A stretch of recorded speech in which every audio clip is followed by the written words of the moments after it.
Turbo cars sound exciting, right? More power, more speed, and that satisfying whoosh when the boost kicks in. But ask mechanic YouTuber Scotty Kilmer, and he'll tell you that turbocharged engines are nothing but a money pit waiting to swallow your wallet. Today, we'll break down why turbo cars can drain your bank account, why Scotty's warnings make sense, but also why he's not giving the full story. What Scotty thinks of turbo cars. Let's start with what Scotty Kilmer actually says about turbo cars, because he's been very consistent on this for years.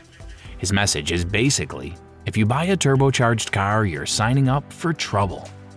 The first thing he always points out is complexity. A regular engine already has thousands of moving parts, and keeping that running smoothly can be enough of a challenge.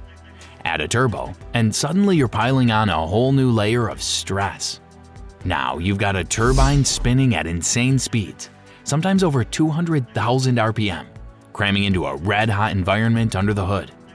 Along with it comes more piping, intercoolers, sensors, valves, and extra connections that all have to work perfectly together. From Scotty's point of view, that's just extra stuff that can and eventually will go wrong. And here's the kicker. When something goes wrong, it's not cheap. A turbocharger isn't like replacing a simple alternator or a water pump. It's a precision-built piece of equipment that costs a small fortune when it fails. Depending on the car, you could be staring down a repair bill of $2 to $3 grand, maybe more. And that's if you can even get to it without tearing half the engine bay apart. Scotty loves to emphasize that point. Naturally aspirated cars are easier and cheaper to fix, while turbo cars can drain your wallet in one shot. Maintenance is another area where Scotty doesn't hold back. He'll tell you flat out that turbo cars are picky. They need high-quality oil that changes more often, because that turbo is bathing in heat every time you drive. Slip up on those oil changes or use something cheap, and you're pretty much cooking your turbo from the inside out. And then there's fuel. A lot of turbocharged engines are designed to run on premium gas, not regular. Scotty will say that if you don't want to be stuck paying more at the pump forever, then turbos aren't for you. And don't forget the heat issue. Turbos get insanely hot when you're driving hard. If you're the type who loves putting your foot down and then shutting the car off the second you get home, Scotty would warn you that you're baking the oil in those turbo lines. Over time, that leads to sludge, blockages, and eventually a seized or blown turbo.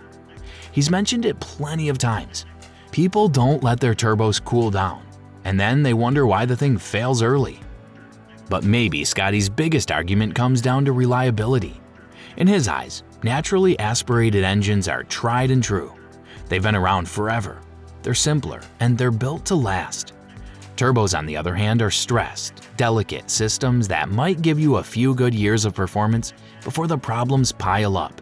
His advice usually sounds something like this. If you want a car that lasts 20 years and keeps going with minimal headaches, avoid turbocharged engines. Keep it simple and you'll save yourself a lot of grief. Supporting evidence. Now, to be fair to Scotty, he's not just making this stuff up. There's plenty of evidence that shows why turbo cars really can become money pits if you're not careful. Let's start with the big one, repair costs. A turbocharger is not some cheap bolt-on accessory.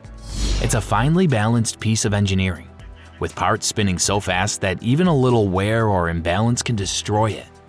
If a turbo goes bad, you're not grabbing one off the shelf for a couple $100. According to repair cost data, a single turbo replacement usually runs between 2 to 3 and in some cases even more. And that's not a rare scenario. It's one of the most common and most expensive failures people talk about with turbo cars. But if the turbo itself isn't the only risk, remember, a turbo system comes with a whole family of supporting parts. You've got intercoolers, boost pipes, wastegates, diverter valves, and a spiderweb of hoses and sensors. If any one of those leaks, cracks, or clogs, the system starts losing pressure. The car loses power, and in some cases it can even trigger a check engine light that sends you straight to the mechanic. Sure, a single pipe or hose might not break the bank, but the more parts you add, the more chances something can go wrong. And that's exactly what Scotty's warning about. Then there's maintenance. This is where a lot of owners get tripped up. A turbo engine doesn't forgive neglect the way a naturally aspirated engine sometimes can. For example, if you stretch your oil change intervals on a non-turbo engine, you might get away with it for a while. Do the same on a turbo and you're basically gambling with the health of the turbocharger itself. That oil is the turbo's lifeblood, keeping it cool and lubricated while it spins at insane speeds. Once that oil breaks down or sludge forms, it's only a matter of time before something fails. Fuel is another big factor. Many turbocharged engines are tuned to run on premium gasoline, and there's no way around it. Running lower octane fuel can cause knocking, reduce performance, and even damage the engine over time. That means owning a turbo car often comes with a permanent bump in fuel costs. Over years of ownership, that adds up, and it's one of those hidden expenses people don't always think about when they first buy the car. And finally, let's talk about heat. This is one of the turbo's biggest enemies.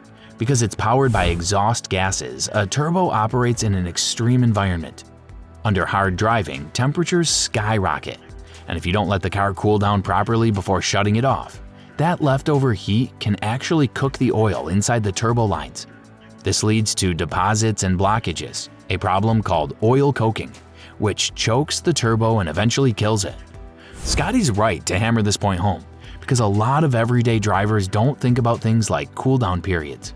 They just park the car and shut it off, and over time that habit can cost them big money.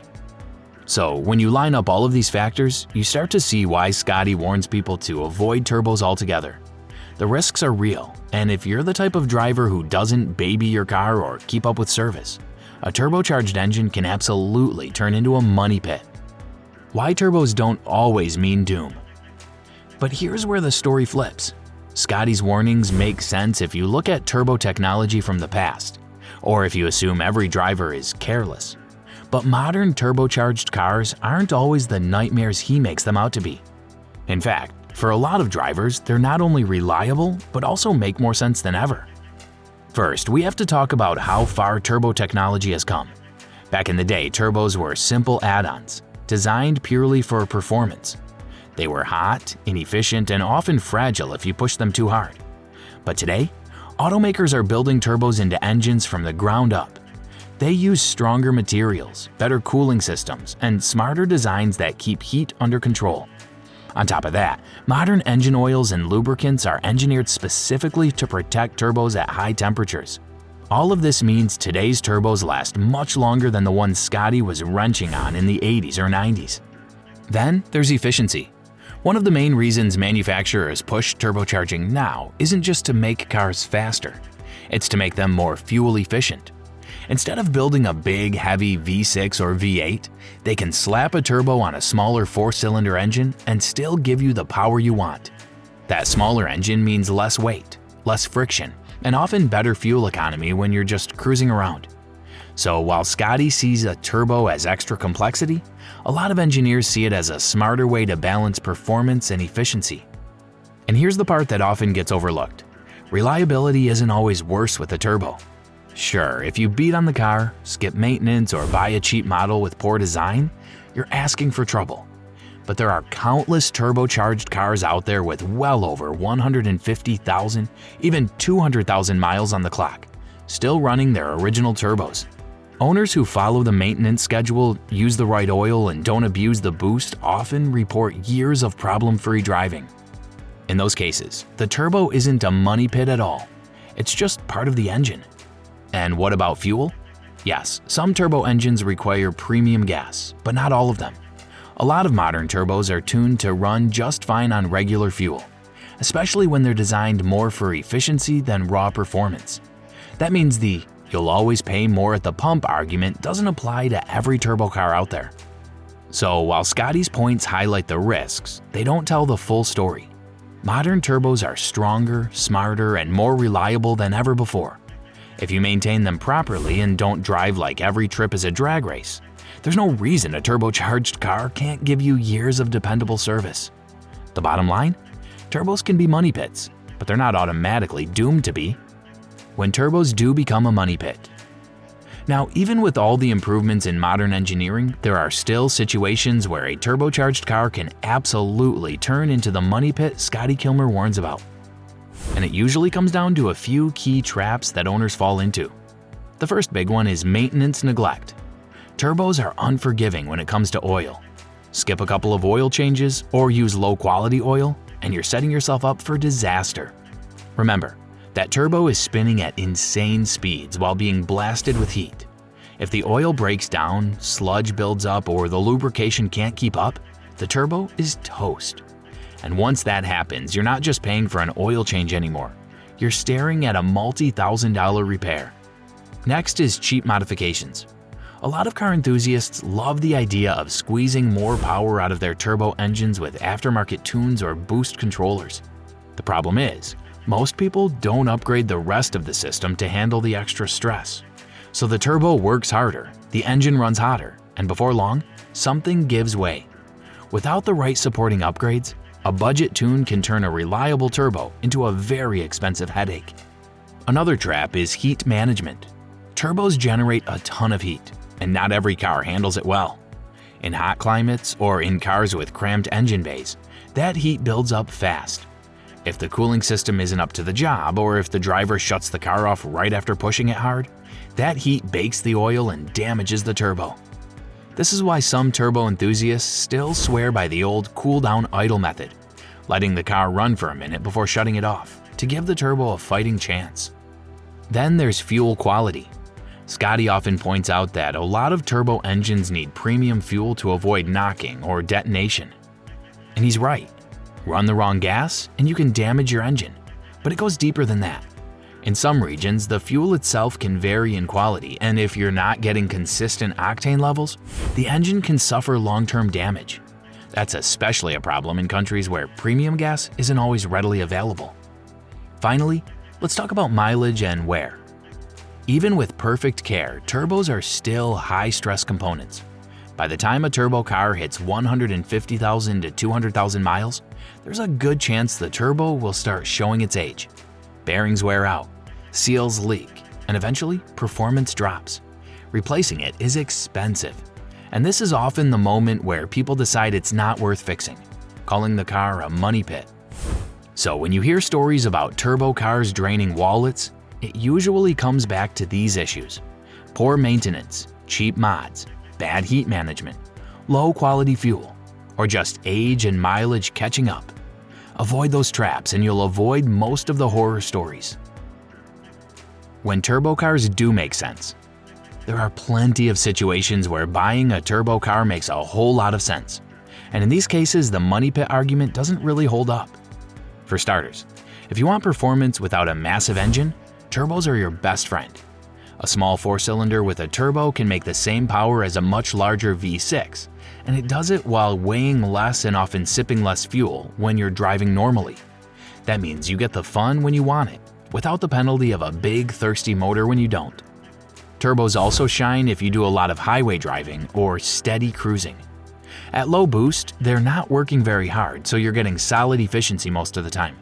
It's only when you really put your foot down that the turbo spools up and starts demanding more fuel.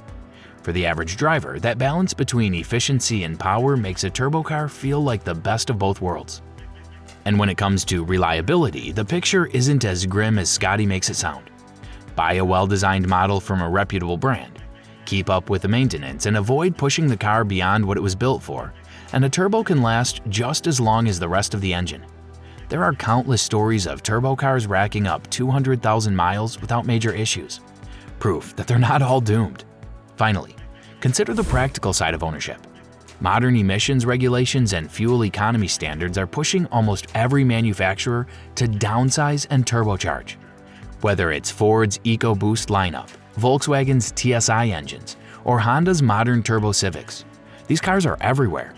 In some cases, avoiding a turbo might actually mean limiting your choices, because naturally aspirated options are getting harder to find.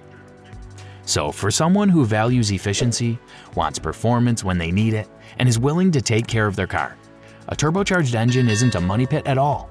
It's just smart engineering.